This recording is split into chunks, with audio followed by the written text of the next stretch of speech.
আসসালামু আলাইকুম বন্ধুরা, সবাইকে স্বাগতম এসএফটি ডেইলি ব্লগের নতুন একটি ব্লগে। আজ আমরা বাড়ি থেকে রওনা দেব আলিপুরের ঐতিহাসিক ও সুন্দর ঈদগাহ এবং ঈদগাহ গেট দেখতে। পুরো যাত্রাপথ, রাস্তার দৃশ্য, পরিবেশ এবং ঈদগাহের সৌন্দর্য আপনাদের সঙ্গে শেয়ার করব, তাই ভিডিওটি শেষ পর্যন্ত অবশ্যই দেখবেন। তো চলুন বেশি দেরি না করে ভিডিওটি শুরু করা যাক। তো চলুন বন্ধুরা, এখন আমরা বাড়ি থেকে বেরিয়ে পড়েছি।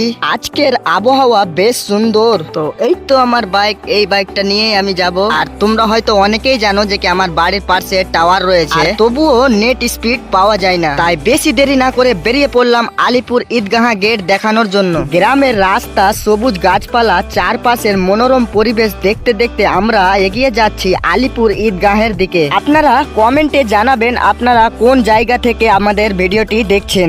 এখন আমরা ঢুকছি শেরশাহী বাজারের দিকে। বন্ধুরা, এই শেরশাহী বাজার হচ্ছে আমাদের গর্ব, কারণ এই বাজার থেকে বিভিন্ন জায়গার লোক বাজার করতে আসে এবং সন্ধ্যা হতেই না হতে এখানে আড্ডা জমে পড়ে। বন্ধুরা, আমি নিজে প্রত্যেক দিন এখানটাই বাজার করতে আসি। আমাকে খুবই ভালো লাগে এখানটাই বাজার করতে। এখন আমরা ধীরে ধীরে আলিপুরের দিকে এগিয়ে যাচ্ছি।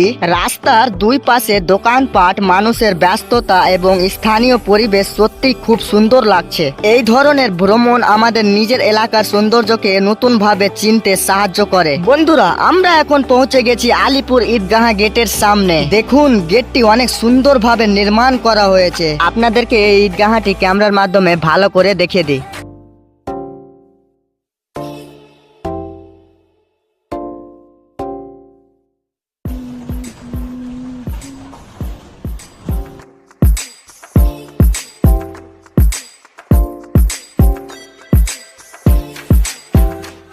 ঈদের সময় এই গেটটি দিয়ে হাজার হাজার মুসাল্লি ঈদের নামাজ আদায় করতে ঈদগাহ ময়দানে প্রবেশ করেন। দূর থেকেও গেটটি আকর্ষণীয় দেখায়। এটাই আলিপুর ঈদগাহ। ঈদুল ফিতর ও ঈদুল আজহার সময় এখানে অসংখ্য মুসাল্লি একসঙ্গে জামাতে নামাজ আদায় করেন। ঈদগাহ শুধু নামাজের স্থান নয়, এটি মুসলিম সমাজের ঐক্য, ভ্রাতৃত্ব ও সম্প্রীতির একটি গুরুত্বপূর্ণ প্রতীক। এখানে পরিষ্কার পরিচ্ছন্ন পরিবেশ এবং খোলা মাঠ মনকে প্রশান্ত করে। যারা প্রথমবার আসবেন তাদের কাছেও জায়গাটি অনেক ভালো লাগবে। বন্ধুরা, আজকের মতো এখানে শেষ করছি আমাদের আলিপুর ঈদগাহ ভ্রমণ ভিডিওটা। যদি আপনাদের ভালো লেগে থাকে তাহলে একটি লাইক করবেন, বন্ধুদের সঙ্গে শেয়ার করবেন এবং আমাদের এসএফটি ডেইলি ব্লগ চ্যানেলটি সাবস্ক্রাইব করে পাশে থাকবেন। আসসালামু আলাইকুম। আবার দেখা হবে নতুন কোনো সুন্দর ভ্রমণ ব্লগে। ততক্ষণের জন্য ভালো থাকবেন এবং সুস্থ থাকবেন।